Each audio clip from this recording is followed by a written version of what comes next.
أعوذ بالله من الشيطان الرجيم. بسم الله الرحمن الرحيم. ألف لام ميم. الله لا إله إلا هو الحي القيوم نزل عليك الكتاب بالحق مصدقا لما بين يديه وأنزل التوراة والإنجيل من قبل هدى للناس وأنزل الفرقان إن الذين كفروا بآيات الله لهم عذاب شديد والله عزيز ذو انتقام. إن الله لا يخفى عليه شيء في الأرض ولا في السماء هو الذي يصوركم في الأرحام كيف يشاء لا إله إلا هو العزيز الحكيم. هو الذي أنزل عليك الكتاب منه آيات محكمات هن أم الكتاب وأخر متشابهات فأما الذين في قلوبهم زيغ فيتبعون ما تشابه منه ابتغاء الفتنة وابتغاء تأويله وما يعلم تأويله إلا الله والراسخون في العلم يقولون آمنا به كل من عند ربنا وما يذكر إلا أولو الألباب. ربنا لا تزغ قلوبنا بعد إذ هديتنا وهب لنا من لدنك رحمة إنك أنت الوهاب. ربنا إنك جامع الناس ليوم لا ريب فيه إن الله لا يخلف الميعاد. إن الذين كفروا لن تغني عنهم أموالهم ولا أولادهم من الله شيئا وأولئك هم وقود النار. كدأب آل فرعون والذين من قبلهم كذبوا بآياتنا فأخذهم الله بذنوبهم والله شديد العقاب. قل للذين كفروا ستغلبون وتحشرون إلى جهنم وبئس المهاد. قد كان لكم آية في فئتين التقتا فئة تقاتل في سبيل الله وأخرى كافرة يرونهم مثليهم رأي العين والله يؤيد بنصره من يشاء إن في ذلك لعبرة لأولي الأبصار. زين للناس حب الشهوات من النساء والبنين والقناطير المقنطرة من الذهب والفضة والخيل المسومة والأنعام والحرث ذلك متاع الحياة الدنيا والله عنده حسن المآب. قل أنبئكم بخير من ذلكم للذين اتقوا عند ربهم جنات تجري من تحتها الأنهار خالدين فيها وأزواج مطهرة ورضوان من الله والله بصير بالعباد. الذين يقولون ربنا إننا آمنا فاغفر لنا ذنوبنا وقنا عذاب النار. الصابرين والصادقين والقانتين والقانتين والمنفقين والمستغفرين بالأسحار شهد الله أنه لا إله إلا هو والملائكة وأولو العلم قائما بالقسط لا إله إلا هو العزيز الحكيم. إن الدين عند الله الإسلام وما اختلف الذين أوتوا الكتاب إلا من بعد ما جاءهم العلم بغيا بينهم ومن يكفر بآيات الله فإن الله سريع الحساب.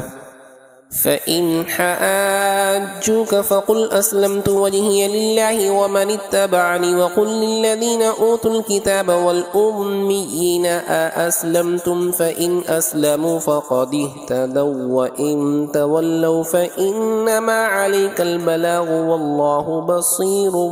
بالعباد.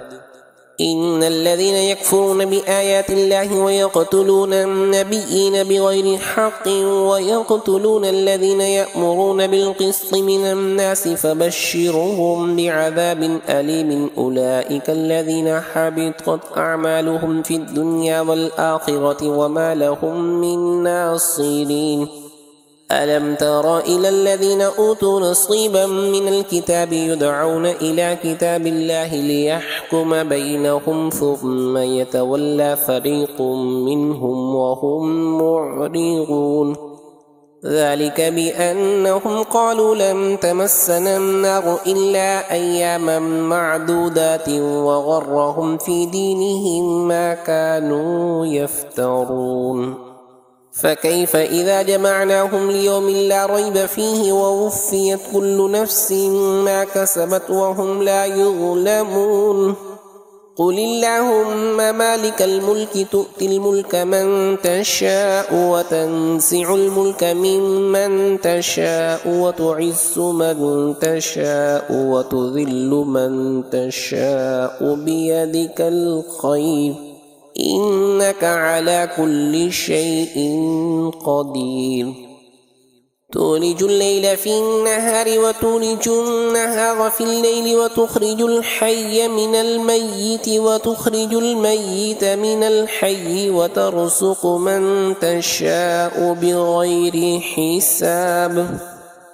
لا يتخذ المؤمنون الكافرين أولياء من دون المؤمنين ومن يفعل ذلك فليس من الله في شيء إلا أن تتقوا منهم تقاة ويحذركم الله نفسه وإلى الله المصير قل إن تخفوا ما في صدوركم أو تبدوه يعلمه الله ويعلم ما في السماوات وما في الأرض والله على كل شيء قدير يوم تجد كل نفس ما عملت من خير محضرا وما عملت من سوء تود لو أن بينها وبينه أمدا بعيدا ويحذركم الله نفسه والله رؤوف بالعباد قل إن كنتم تحبون الله فاتبعوني يحببكم الله ويغفر لكم ذنوبكم والله غفور رحيم قل أطيعوا الله والرسول فإن تولوا فإن الله لا يحب الكافرين إن الله اصطفى آدم ونوحا وآل إبراهيم وآل عمران على العالمين ذرية بعضها من بعض والله سميع عليم إذ قالت امرأة عمران رب إني نذرت لك ما في بطني محررا فتقبل مني إنك أنت السميع العليم فلما وضعتها قالت رب إني وضعتها أنثى والله أعلم بما وضعت وليس الذكر كالأنثى وإني سميتها مريم وإني أعيذها بك وذريتها من الشيطان الرجيم فتقبلها ربها بقبول حسن وأنبتها نباتا حسنا وكفلها زكريا كلما دخل عليها زكريا المحراب وجد عندها رزقا قال يا مريم أنى لك هذا قالت هو من عند الله إن الله يرزق من يشاء بغير حساب هنالك دعا زكريا ربه قال رب هب لي من لدنك ذرية طيبة إنك سميع الدعاء فنادته الملائكة وهو قائم يصلي في المحراب أن الله يبشرك بيحيى مصدقا بكلمة من الله وسيدا وحصورا ونبيا من الصالحين قال رب أنى يكون لي غلام وقد بلغني الكبر وامرأتي عاقر قال كذلك الله يفعل ما يشاء قال رب اجعل لي آية قال آيتك ألا تكلم الناس 3 أيام إلا رمسا واذكر ربك كثيرا وسبح بالعشي والإبكار وإذ قالت الملائكة يا مريم إن الله اصطفاك وطهرك واصطفاك على نساء العالمين يا مريم اقنتي لربك واسجدي واركعي مع الراكعين ذلك من أنباء الغيب نوحيه إليك وما كنت لديهم إذ يلقون أقلامهم أيهم يكفل مريم وما كنت لديهم إذ يختصمون إذ قالت الملائكة يا مريم إن الله يبشرك بكلمة منه اسمه المسيح عيسى ابن مريم وجيها في الدنيا والآخرة ومن المقربين ويكلم الناس في المهد وكهلا ومن الصالحين قالت رب أنى يكون لي ولد ولم يمسسني بشر قال كذلك الله يخلق ما يشاء إذا قضى أمرا فإنما يقول له كن فيكون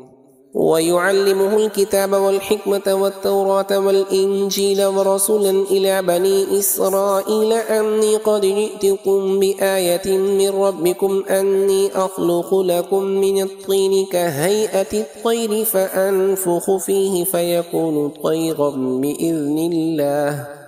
وأبرئ الأكمه والأبرص وأحيي الموتى بإذن الله وأنبئكم بما تأكلون وما تدخرون في بيوتكم إن في ذلك لآية لكم إن كنتم مؤمنين ومصدقا لما بين يدي من التوراة ولأحل لكم بعض الذي حرم عليكم وجئتكم بآية من ربكم فاتقوا الله وأطيعوني إن الله ربي وربكم فاعبدوه هذا صراط مستقيم فلما أحس عيسى منهم الكفر قال من أنصاري إلى الله قال الحباريون نحن أنصار الله آمنا بالله واشهد بأننا مسلمون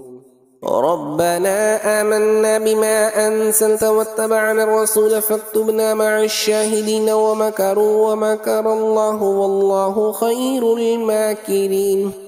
إذ قال الله يا عيسى إني متوفيك ورافعك إلي ومطهرك من الذين كفروا وجاعل الذين اتبعوك فوق الذين كفروا إلى يوم القيامة ثم إلي مرجعكم فأحكم بينكم فيما كنتم فيه تختلفون فأما الذين كفروا فأعذبهم عذابا شديدا في الدنيا والآخرة وما لهم من ناصرين وأما الذين آمنوا وعملوا الصالحات فيوفيهم أجورهم والله لا يحب الظالمين ذلك نتلوه عليك من الآيات والذكر الحكيم إن مثل عيسى عند الله كمثل آدم خلقه من تراب ثم قال له كن فيكون الحق من ربك فلا تكن من الممترين فمن حاجك فيه من بعد ما جاءك من العلم فقل تعالوا ندع أبناءنا وأبناءكم ونساءنا ونساءكم وأنفسنا وأنفسكم ثم نبتهل فنجعل لعنة الله على الكاذبين إن هذا لهو القصص الحق وما من إله إلا الله وإن الله لهو العزيز الحكيم فإن تولوا فإن الله عليم بالمفسدين قل يا أهل الكتاب تعالوا إلى كلمة سواء بيننا وبينكم ألا نعبد إلا الله ولا نشرك به شيئا ولا يتخذ بعضنا بعضا أربابا من دون الله فإن تولوا فقولوا اشهدوا بأننا مسلمون يا أهل الكتاب لم تحاجون في إبراهيم وما أنزلت التوراة والإنجيل إلا من بعده أفلا تعقلون ها أنتم هؤلاء حاججتم فيما لكم به علم فلم تحاجون فيما ليس لكم به علم والله يعلم وأنتم لا تعلمون ما كان إبراهيم يهوديا ولا نصرانيا ولكن كان حنيفا مسلما وما كان من المشركين إن أولى الناس بإبراهيم للذين اتبعوه وهذا النبي والذين آمنوا والله ولي المؤمنين ودت طائفة من أهل الكتاب لو يضلونكم وما يضلون إلا أنفسهم وما يشعرون يا أهل الكتاب لم تكفرون بآيات الله وأنتم تشهدون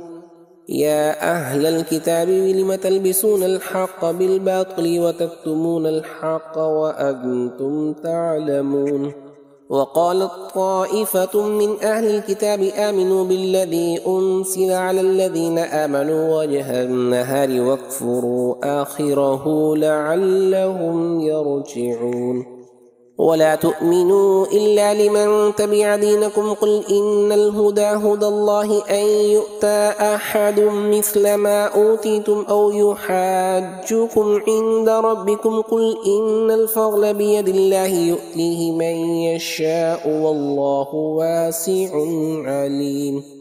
يختص برحمته من يشاء والله ذو الفضل العظيم ومن أهل الكتاب من إن تأمنه بقنطار يؤديه إليك ومنهم من إن تأمنه بدينار لا يؤديه إليك إلا ما دمت عليه قائما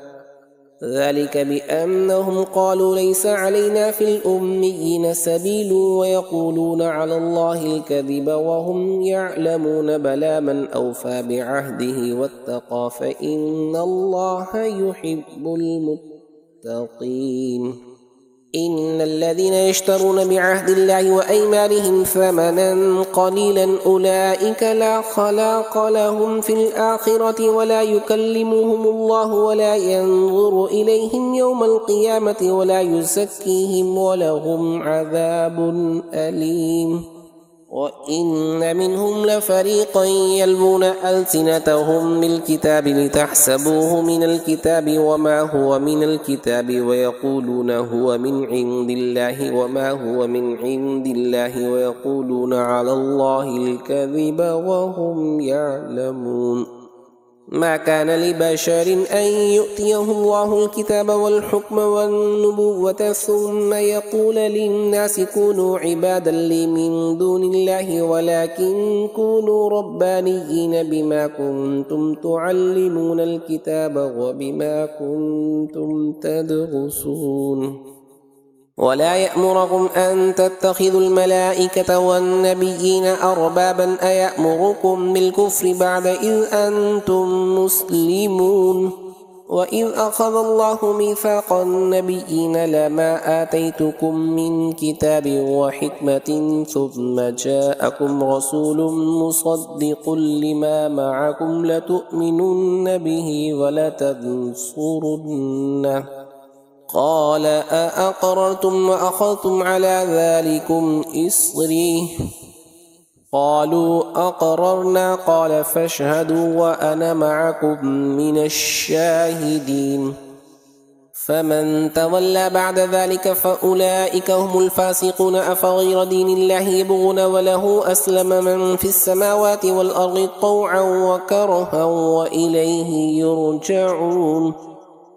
قل آمنا بالله وما أنزل علينا وما أنزل على إبراهيم وإسماعيل وإسحاق ويعقوب والأسباط وما أوتي موسى وعيسى والنبيون من ربهم لا نفرق بين أحد منهم ونحن له مسلمون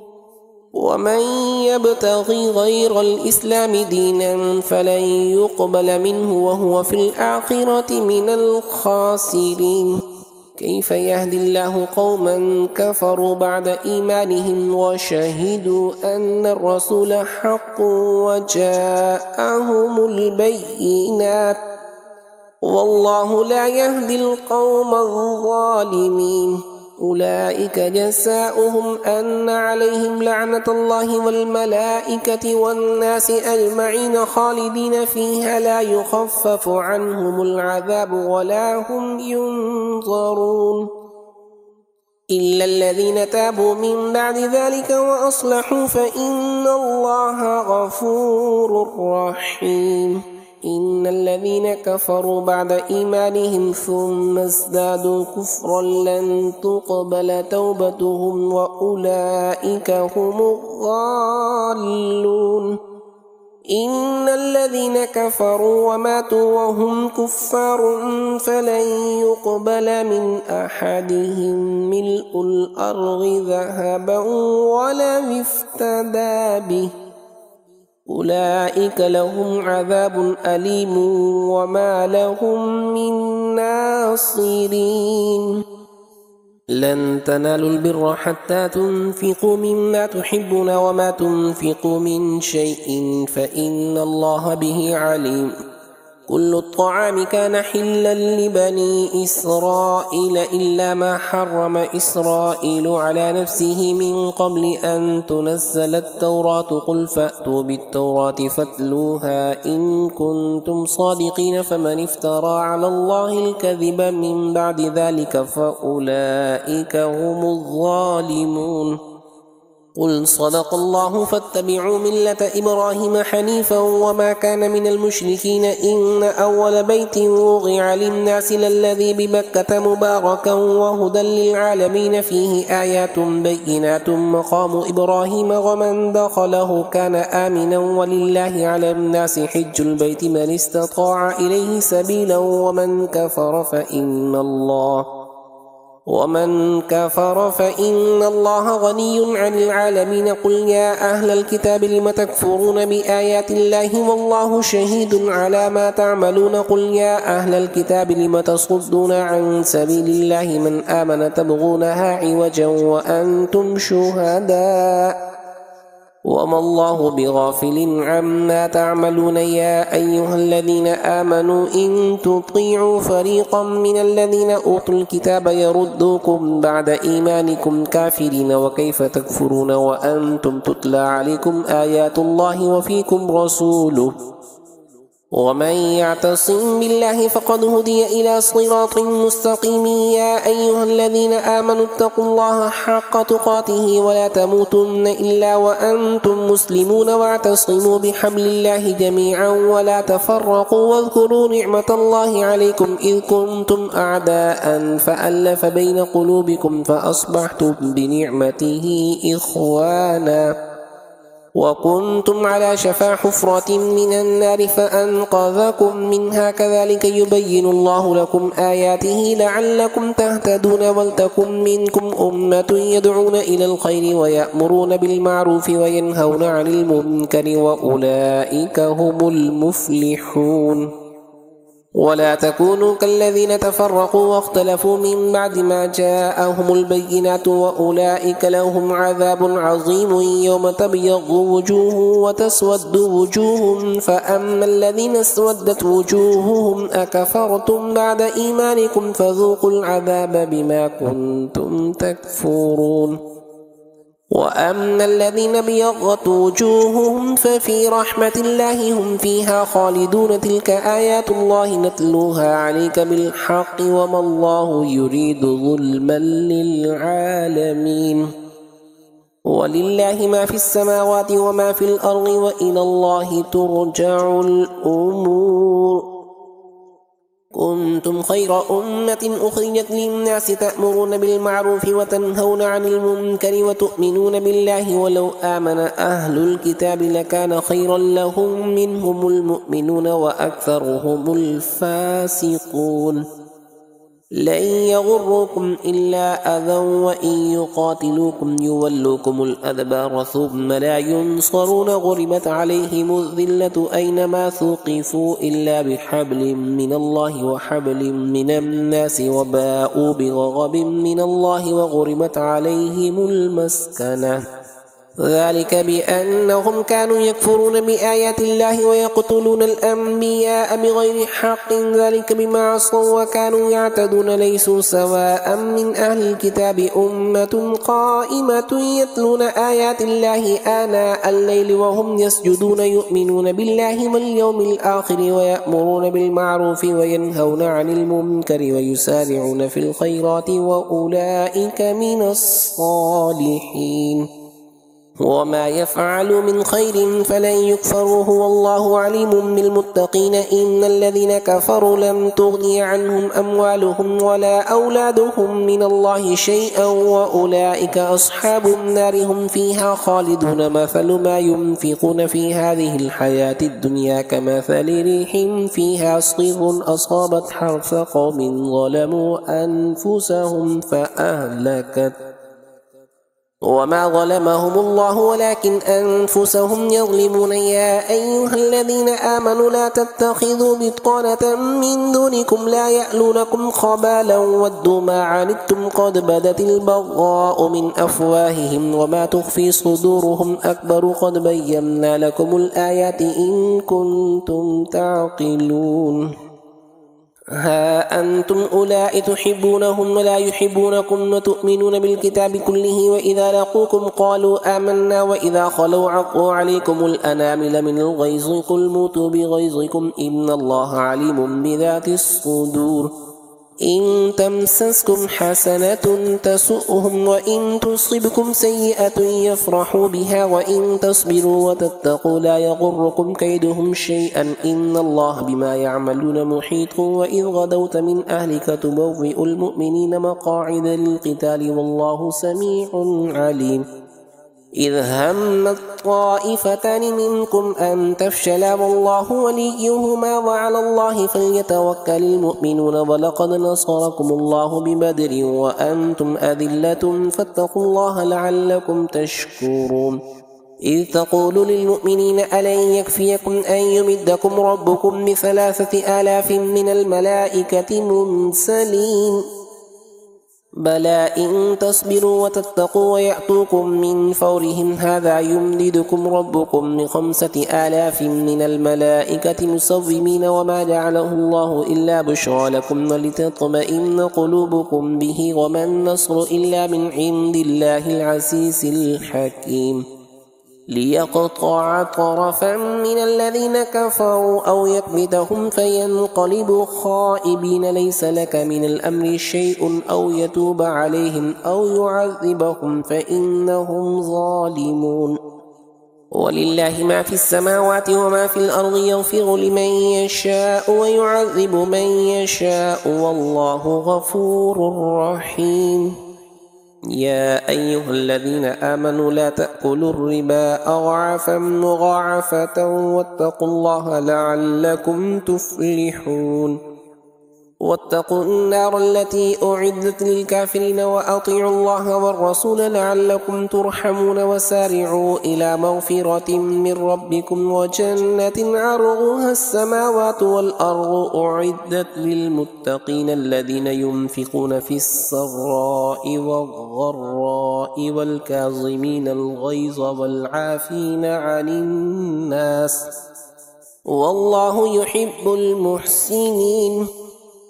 والذين إذا فعلوا فاحشة أو ظلموا أنفسهم ذكروا الله فاستغفروا لذنوبهم ومن يغفر الذنوب إلا الله ولم يصروا على ما فعلوا وهم يعلمون أولئك جزاؤهم مغفرة من ربهم وجنات تجري من تحتها الأنهار خالدين فيها ونعم أجر العاملين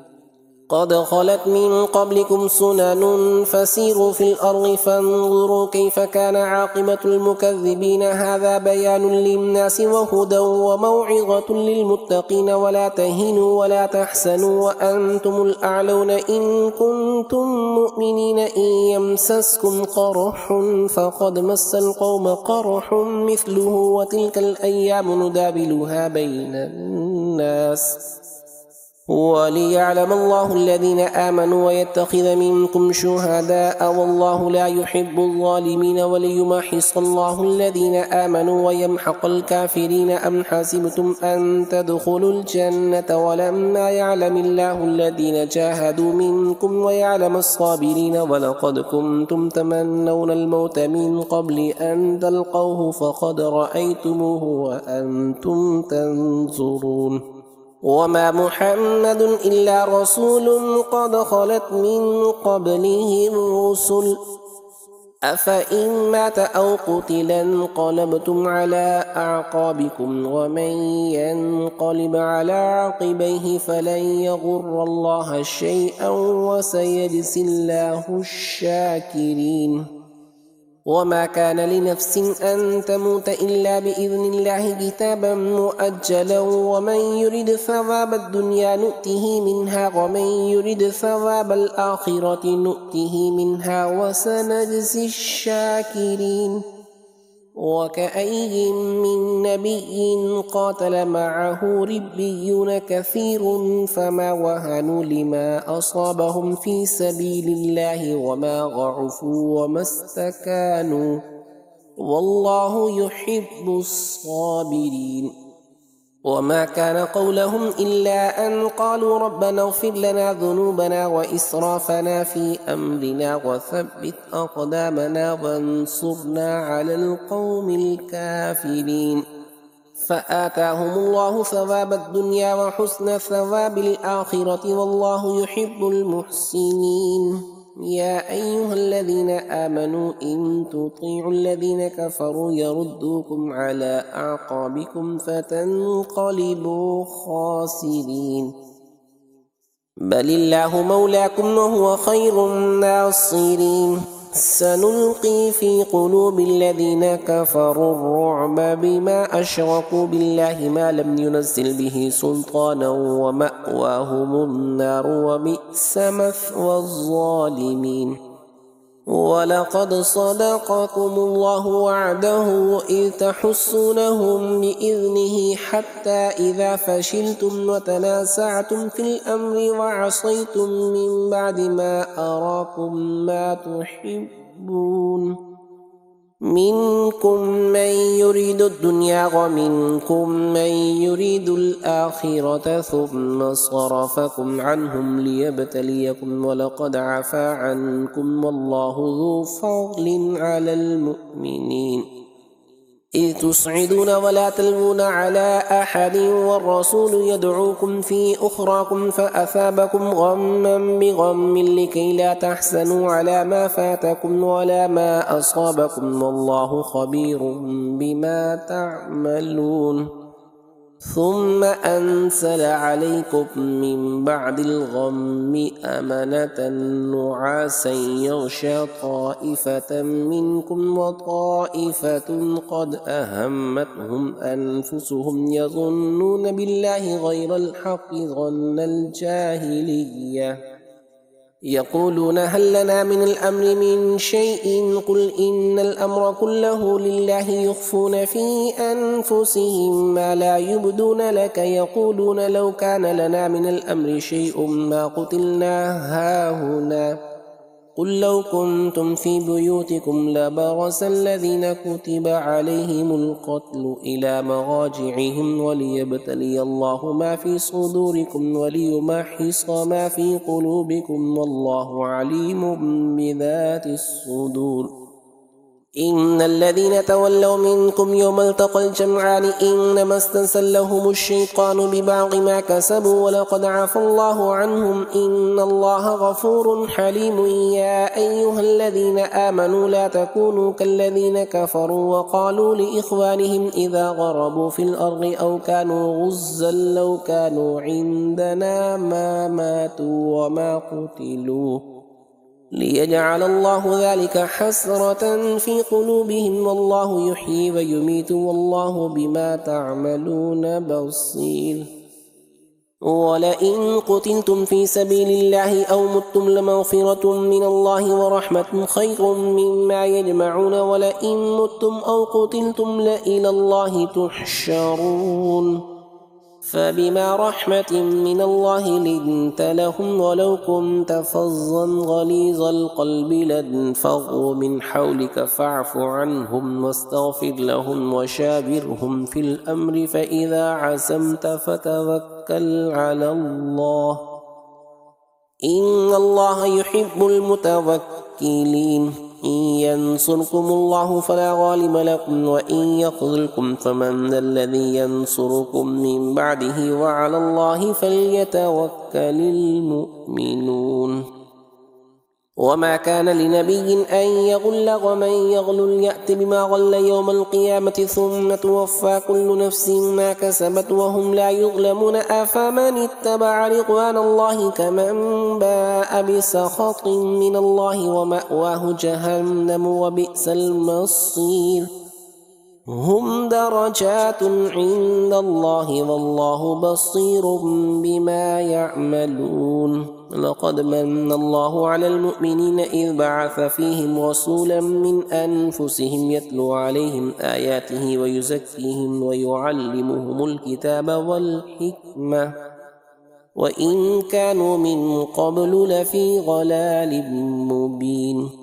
أولما أصابتكم مصيبة قد أصبتم مثليها قلتم أن هذا قل هو من عند أنفسكم إن الله على كل شيء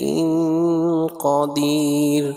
وما أصابكم يوم التقى الجمعان فبإذن الله وليعلم الذين نافقوا وقيل لهم تعالوا قاتلوا في سبيل الله أو ادفعوا قالوا لو نعلم قتالا لاتبعناكم هم للكفر يومئذ أقرب منهم للإيمان يقولون بأفواههم ما ليس في قلوبهم والله أعلم بما يكتمون.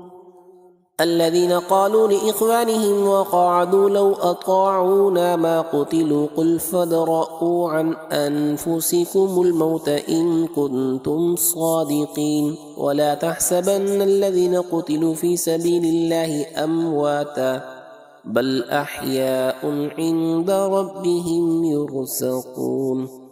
فرحين بما آتاهم الله من فضله ويستبشرون بالذين لم يلحقوا بهم من خلفهم ألا خوف عليهم ولا هم يحزنون. يستبشرون بنعمة من الله وفضل وأن الله لا يضيع أجر المؤمنين. الذين استجابوا لله والرسول من بعد ما أصابهم القرح للذين أحسنوا منهم واتقوا أجر عظيم. الذين قال لهم الناس إن الناس قد جمعوا لكم فاخشوهم فزادهم إيمانا وقالوا حسبنا الله ونعم الوكيل. فانقلبوا بنعمة من الله وفضل لم يمسسهم سوء واتبعوا رضوان الله والله ذو فضل عظيم. إنما ذلكم الشيطان يخوف أولياءه فلا تخافوهم وخافون إن كنتم مؤمنين. ولا يحزنك الذين يسارعون في الكفر إنهم لن يضروا الله شيئا يريد الله ألا يجعل لهم حظا في الآخرة ولهم عذاب عظيم. إن الذين اشتروا الكفر بالإيمان لن يضروا الله شيئا ولهم عذاب أليم. ولا يحسبن الذين كفروا أنما نملي لهم خير لأنفسهم إنما نملي لهم ليزدادوا إثما ولهم عذاب مهين. ما كان الله ليذر المؤمنين على ما أنتم عليه حتى يميز الخبيث من الطيب وما كان الله ليطلعكم على الغيب ولكن الله يجتبي من رسله من يشاء فآمنوا بالله ورسله وإن تؤمنوا وتتقوا فلكم أجر عظيم ولا يحسبن الذين يبخلون بما آتاهم الله من فضله هو خيرا لهم بل هو شر لهم سيطوقون ما بخلوا به يوم القيامة ولله ميراث السماوات والأرض والله بما تعملون خبير لقد سمع الله قول الذين قالوا إن الله فقير ونحن أغنياء سنكتب ما قالوا وقتلهم الأنبياء بغير حق ونقول ذوقوا عذاب الحريق ذلك بما قدمت أيديكم وأن الله ليس بظلام للعبيد الذين قالوا إن الله عهد إلينا ألا نؤمن لرسول حتى يأتينا بقربان تأكله النار قل قد جاءكم رسل من قبلي بالبينات وبالذي قلتم فلم قتلتموهم إن كنتم صادقين فإن كذبوك فقد كذب رسل من قبلك جاءوا بالبينات والزبر والكتاب المنير كل نفس ذائقة الموت وإنما توفون أجوركم يوم القيامة فمن زحزح عن النار وأدخل الجنة فقد فاز وما الحياة الدنيا إلا متاع الغرور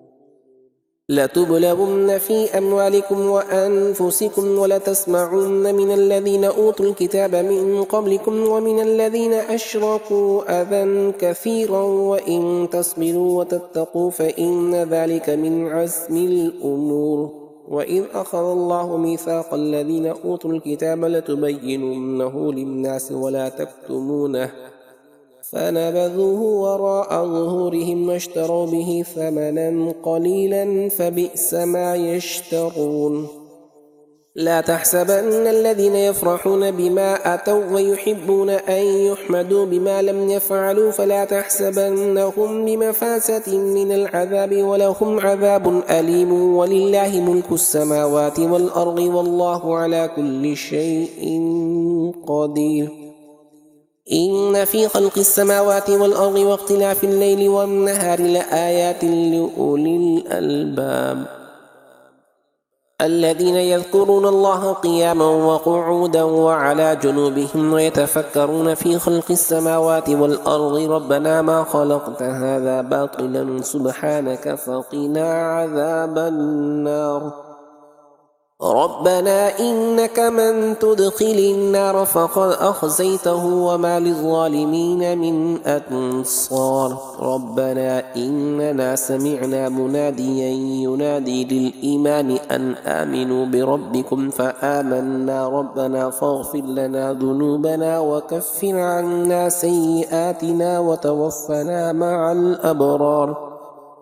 ربنا وآتنا ما وعدتنا على رسلك ولا تخزنا يوم القيامة إنك لا تخلف الميعاد فاستجاب لهم ربهم أني لا أضيع عمل عامل منكم من ذكر أو أنثى بعضكم من بعض فالذين هاجروا وأخرجوا من ديارهم وأوذوا في سبيلي وقاتلوا وقتلوا لأكفرن عنهم سيئاتهم ولأدخلنهم جنات تجري من تحتها الأنهار ثوابا من عند الله والله عنده حسن الثواب لا يغرنك تقلب الذين كفروا في البلاد متاع قليل ثم مأواهم جهنم وبئس المهاد لكن الذين اتقوا ربهم لهم جنات تجري من تحتها الأنهار خالدين فيها نزلا من عند الله وما عند الله خير للأبرار وإن من أهل الكتاب لمن يؤمن بالله وما أنزل إليكم وما أنزل إليهم خاشعين لله لا يشترون بآيات الله ثمنا قليلا أولئك لهم أجرهم عند ربهم إن الله سريع الحساب يا أيها الذين آمنوا اصبروا وصابروا ورابطوا واتقوا الله لعلكم تفلحون. صدق الله العظيم.